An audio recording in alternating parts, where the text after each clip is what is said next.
Chaque jour, Charles et Carole vous présentent la leçon de l'école du sabbat.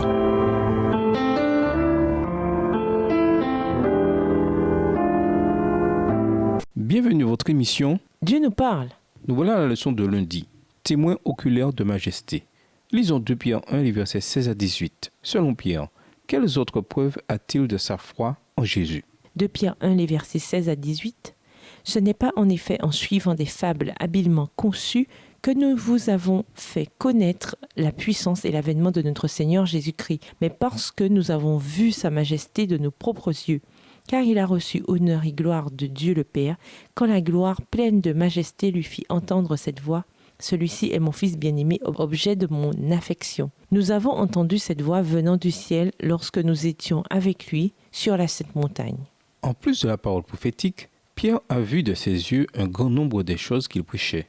Le christianisme, dit-il, ne se base pas sur des fables habilement conçues, 2 Pierre 1, verset 16, mais sur des événements réels qui ont eu lieu dans l'histoire, des événements dont il a lui-même été témoin. Dans les évangiles, Pierre était présent lors des événements clés de la vie et du ministère de Jésus. Il était là pour la prédication, l'enseignement et les miracles. Depuis le miracle des poissons, Luc 5, les versets 4 à 6, jusqu'à ce qu'il rencontre Jésus en Galilée après sa résurrection, Jean 21, le verset 15, Pierre fut un témoin oculaire de bien des événements.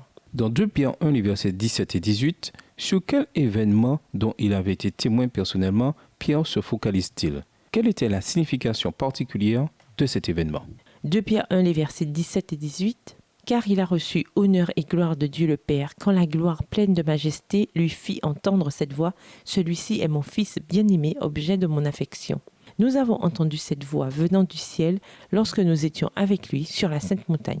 Pierre met l'accent sur un événement particulier, la transfiguration de Jésus. Jésus avait pris avec lui Pierre, Jacques et Jean jusqu'en haut d'une montagne afin de prier. Luc 9, verset 28. Pendant qu'il était là avec eux, il se transforma sous leurs yeux, son visage s'illumina et ses vêtements devinrent de blanc éclatant. Matthieu 17, verset 2, Luc 9, verset 29.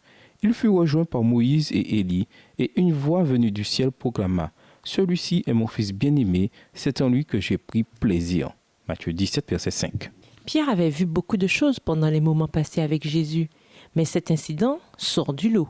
Il révèle que Jésus est le Fils de Dieu, que son temps sur terre s'était déroulé selon le plan de Dieu et qu'il avait une relation très spéciale avec le Père.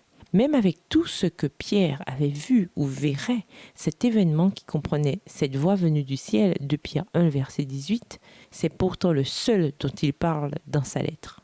Pensez à l'événement ou aux événements qui ont fait forte impression sur votre vie spirituelle et sur votre foi. En quoi vous ont-ils influencé? Et que signifie-t-il encore pour vous aujourd'hui? Pourquoi ont-ils eu un tel impact sur vous? Et nous vous laissons avec la question du jour.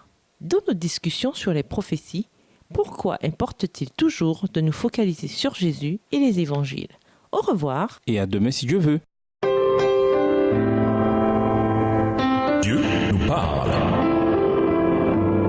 Chaque jour, Charles et Carole vous présentent la leçon de l'école du sabbat.